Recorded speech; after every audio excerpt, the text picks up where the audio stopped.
Good morning, everyone. I would like to welcome you all to episode number 5 of the new member orientation series. And today we are going to discuss about the meeting roles. And this time we are going to discuss about the grammarian role and what are the roles and responsibilities of the grammarian. So, as all of you know, grammarian is basically the one who will be tracking our language usage. So they'll be pointing out the good usage and as well as the areas where we need to improve our grammatical skills. And also, it is the job and responsibility of the grammarian to introduce the word of the day. So let us explore in detail what all are the roles and responsibilities of a grammarian. So the grammarian, he is the one who helps everyone improve the vocabulary and the language skills. So, as a grammarian, the job will be to encourage members to use more precise, correct language. Okay, it could be more varied and elegant language as well, because English is a language which can be used very beautifully. Okay, it has lots of tools where you can use where you can describe a certain situation beautifully. So the grammarian will encourage members to use a more varied, more precise, more elegant language.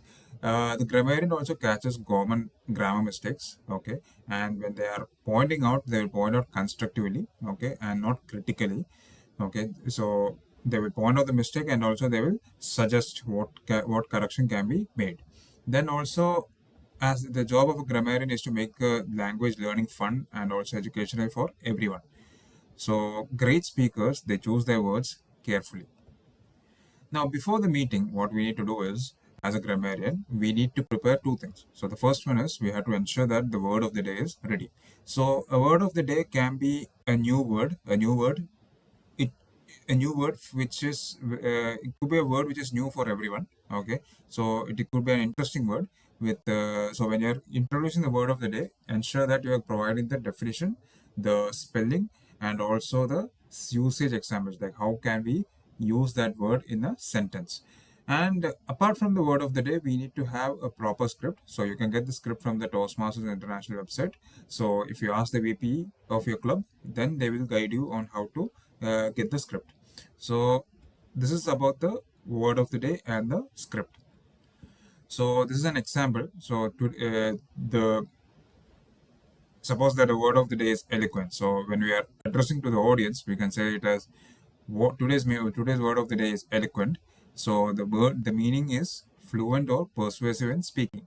Example is her eloquent speech moved the entire audience. Try using it today. So this is an example of how to incorporate the word of the day in a script. Now, during the meeting, we have two things. We have to listen and we have to track. So, what all should we listen and track?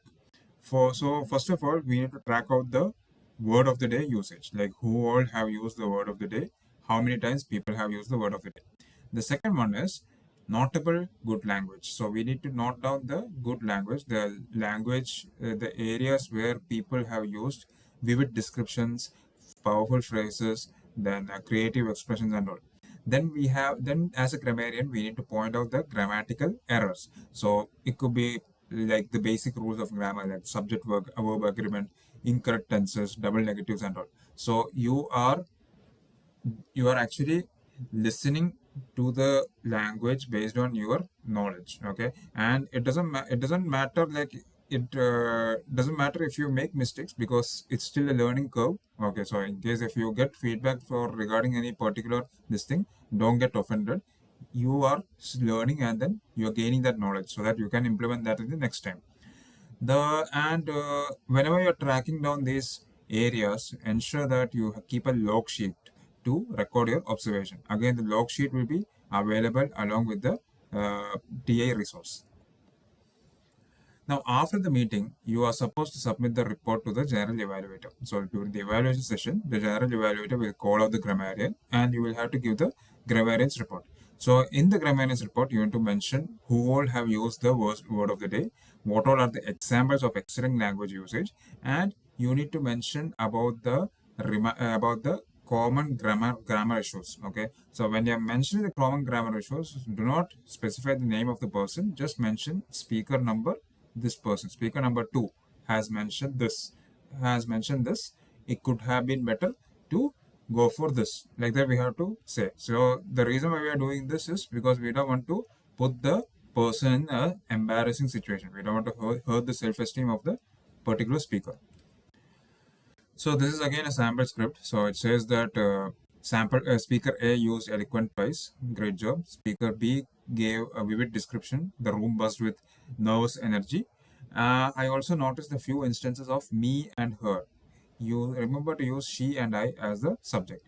So again, so it's like they have only pointed out the error. If you see in that particular statement, they have only pointed out the error without specifying who has mentioned it.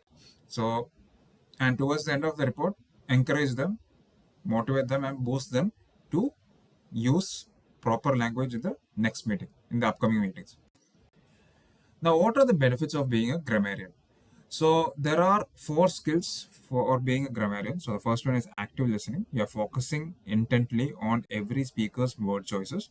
Then you are helping to build vocabulary. So you're learning and also you are teaching new words. Then you are paying attention to detail. You're catching subtle language patterns.